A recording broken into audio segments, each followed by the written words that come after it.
Hürmetli abunatçılar, kamin başladık. Ürgenç'te. Deyinde kazallı, üstünde mangallı, gazda modunda bir şey veredi.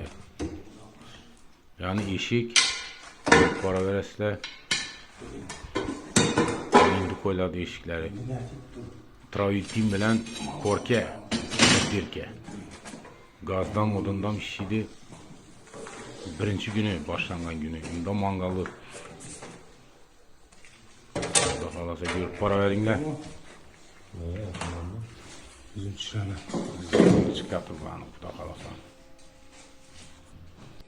Yanında yukarıda dimakotunu açtık. O anını kerüşten çıkaramız. 6 granit, vandet, piramidet görüp. Razborni alınladı. Mangal, keyin kazan koyladı. Kazanını koy. Bir meydan bu. Tapanitini kazanan bu teyinde. Keyin tanka kaynatılığını bu yan başta. Teyden garayıke baradı. Üstünde mangalda sazak etip kömür şahsi pişe veredi.